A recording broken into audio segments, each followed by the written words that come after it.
సురేష్కి ఒక ఇంజనీరింగ్ కాలేజ్లో సీట్ వచ్చింది. ఆ కాలేజ్కి ఎంతో గొప్ప పేరుంది. సురేష్ ఫ్యామిలీ చాలా సంతోషంగా ఉంది. సురేష్ వాళ్ళ నాన్నకు తన కొడుకు తన అప్పులన్నీ తీరుస్తాడనే నమ్మకం వచ్చింది. కాలేజ్ ఓరియంటేషన్లో ప్రిన్సిపల్ స్టేజ్ మీద ఒక మాట చెప్పాడు, సక్సెస్ అవ్వాలంటే CGPA ముఖ్యమని. సురేష్ కూడా ఇన్స్పైర్ అయ్యాడు.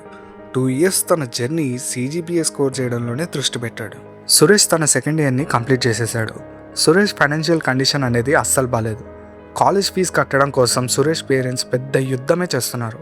ఇప్పుడు సురేష్కి ఇంజనీరింగ్ అంటే ప్లేస్మెంట్, ఒక్క ఆఫర్ లెటర్ తన కుటుంబంలో ఉన్న అన్ని సమస్యలను తీర్చేస్తుంది. సురేష్కి CGPA ఎక్కువగా ఉన్న స్కిల్స్ మాత్రం చాలా తక్కువగా ఉంది. ప్లేస్మెంట్లో సెలెక్ట్ అవ్వాలంటే లాజికల్ థింకింగ్ కావాలి. సురేష్ తనకున్న సమయం అంతా CGPA స్కోర్ చేయడంలోనే పెట్టాడు. కానీ ప్లేస్మెంట్ రూమ్లో CGPA కాదు, లాజికల్ థింకింగ్ మాట్లాడాలి. ఫైనల్ ఇయర్కి వచ్చాడు. ప్లేస్మెంట్ రోజు రానే వచ్చింది. ప్లేస్మెంట్లో HR ఒక సింపుల్ ప్రాబ్లం ఇచ్చాడు. సురేష్కి సింటాక్స్ వచ్చు, లాంగ్వేజ్ కూడా వచ్చు, కానీ థింకింగ్ అనేది రాదు.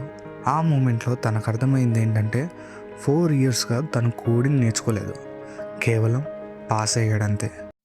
తన అప్పులన్నీ తీరుస్తాడన్న నాన్న కలగానే మిగిలిపోయింది.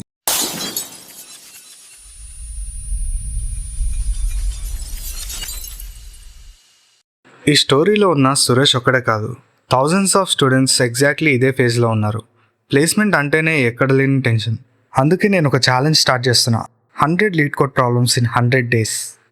బిగినర్ అయినా, కోడింగ్ నాలెడ్జ్ లేకపోయినా, లాజికల్ థింకింగ్ అస్సలే రాకపోయినా, this journey is for you to build logical improvement from 0 to hero. 100 days తర్వాత మనం పర్ఫెక్ట్ అవ్వకపోవచ్చు, బట్ ట్రస్ట్ మీ, ఈ రోజున్న మనిషిలా మాత్రం అస్సలే ఉండం.